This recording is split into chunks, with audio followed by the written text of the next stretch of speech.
Khamenei की मातम में क्यों लहर रहे लाल झंडे, गूंज रहा ट्रंप का नाम, ईरान चाहे मिसाइलों वाला इंतकाम। नमस्कार, मैं हूं आपके साथ आयुषी गुप्ता।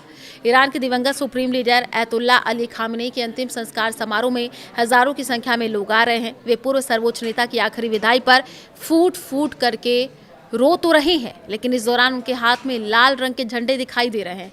आमतौर पर मौत के मातम को काले रंग से जाहिर किया जाता है, तो फिर ये लाल झंडे क्यों लहराए जा रहे हैं? इसके पीछे भी एक थ्योरी है जो तेहरान की आगे की डिप्लोमेसी तय करेगी।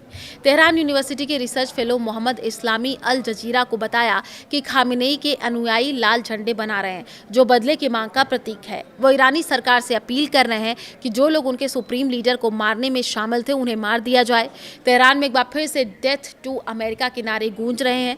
यहाँ मौजूद लोगों ने किल ट्रंप वाले झंडे भी फहराए। खामेनेई की मौत के बाद ईरान में गुस्सा और बदले की भावना साफ दिख रही है। अमेरिका चाहे समझौता पर, ईरान इंतकाम। जी हाँ, इस्लामी ने बताया कि खामेनेई सिर्फ एक राज्य प्रमुख नहीं थे, बल्कि वे ईरानी इतिहास में उन नेताओं में शामिल हैं जिन्हें युद्ध के दुश्मनों ने मार डाला। वे कभी पीछे नहीं बैठे, बल्कि मोर्चे पर खुद लड़ाई लड़े। ईरानी सरकार इन अंतिम संस्कार समारोह के जरिए दुनिया को दो संदेश देना चाहती है। पहला, खामेनेई ईरानी इतिहास में कितने बड़े थे, और दूसरा, उनकी नीतियां उनके बाद भी जारी रहेंगी।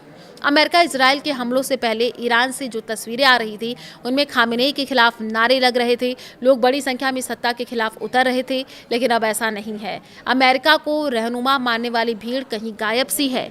खामेनेई की मौत के पीछे ईरान अमेरिका और इजराइल को जिम्मेदार मानता है। हाल के महीनों में दोनों देशों के हमलों में ईरान को भारी नुकसान हुआ। लोगों का गुस्सा इसी का नतीजा है। डेथ टू अमेरिका ईरान में पुराना नारा है, लेकिन खामेनेई की मौत के बाद ये और तेज हो गया है। कुछ लोग तो सीधे ट्रंप को टारगेट कर रहे हैं। 7 जून को अमेरिका और ईरान के बीच समझौता ज्ञापन MOU हुआ था, जिसमें हॉर्मुज जल मध्य में नौवहन की स्वतंत्रता और ईरानी फंड्स को अनफ्रीज करने जैसे मुद्दे शामिल थे। अब खामेनेई की मौत और अंतिम संस्कार में लग रहे नारों से यह प्रक्रिया प्रभावित हो सकती है।